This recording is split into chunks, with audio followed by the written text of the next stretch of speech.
When Ethan walked back into the hospital earlier than planned, he expected to find his wife gently taking care of his sick mother.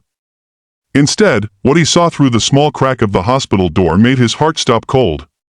His wife, Claire, was standing over his fragile mother, whispering something that would change his life forever. From that moment, Ethan's world shattered, and what followed was a story of betrayal, guilt, love, and redemption that no one saw coming. Ethan Miller was a man torn between two worlds, the love for his wife, Claire, and the deep bond with his aging mother, Margaret. His mother had raised him alone after his father's sudden death, working double shifts as a nurse just to pay for his education. For Ethan, she wasn't just his mother, she was his hero. When Margaret fell seriously ill, Ethan moved her into a private hospital room, determined to give her the best care possible. But his demanding job as a construction engineer meant he couldn't stay with her all the time. That's when his wife, Claire, offered to help. But Claire had always been kind, or at least that's what Ethan believed. Beautiful, soft-spoken, and strong-willed, she often said, "Your mother raised a good man, Ethan. I owe her everything." So when she volunteered to stay at the hospital while Ethan worked, he felt grateful beyond words. For the first week, everything seemed fine. Claire would update him every night, telling him how the nurses adored Margaret, how the doctors said she was improving. Ethan would fall asleep smiling, believing that his mother was safe and loved. But then, strange things started happening. The nurses mentioned that Margaret often refused to eat when Claire was around. The doctor noted sudden spikes in Margaret's blood pressure, but couldn't find any medical cause. Ethan brushed it off, thinking his mother might just be getting weaker. One afternoon, Ethan got called to an emergency project meeting at work, and he told Claire he wouldn't return to the hospital until late at night. But when the meeting ended early, he decided to surprise his wife and mother with dinner. As he walked through the hospital corridors, the night lights flickered faintly, casting long shadows. He smiled softly, carrying his mother's favorite soup. But when he reached the room door half open, he froze. Inside, he saw Claire leaning over his mother's bed. Her voice was low, cold, nothing like the gentle tone he knew. "You've had your time, Margaret," she whispered harshly. "Ethan deserves peace, not to waste his life watching you fade away." Ethan's hand trembled. He almost dropped the soup. His heart pounded so hard it hurt. Margaret's eyes were open, wide and terrified. Her lips moved weakly, but no sound came. Ethan pushed the door open. "Claire, what did you just say?" Claire spun around, startled, her face draining of color.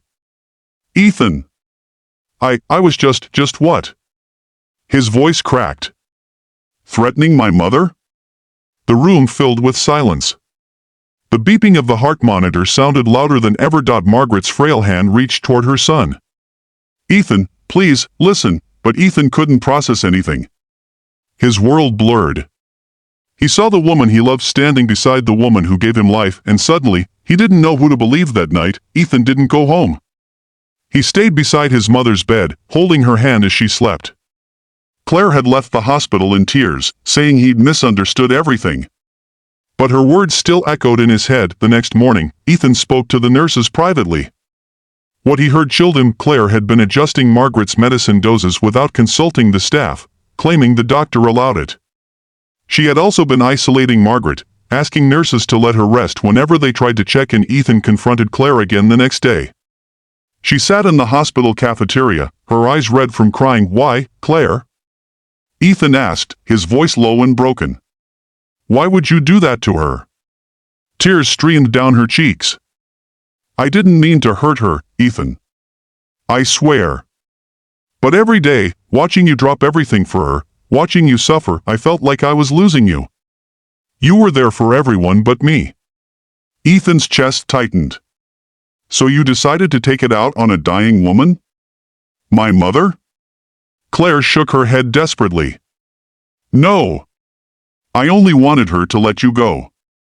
I thought, if she saw how much you were hurting, she'd stop asking for you all the time. I was wrong. I was so wrong." The confession shattered him. He realized this wasn't just about cruelty, it was about fear. Claire wasn't evil. She was scared of being forgotten, replaced by the woman who came first in his life. Ethan took a deep breath. "Claire, love isn't a fight for attention. It's about compassion even when it hurts." That evening, Ethan sat beside his mother again. Margaret opened her eyes and smiled faintly. "She's young, Ethan, she just doesn't understand yet," she whispered. "Don't hate her. Teach her love. The way I taught you. Those were the last words Margaret ever said to him. She passed away peacefully 2 nights later. Claire came to the funeral, standing silently in the back, tears flowing freely. After everyone left, she approached Ethan.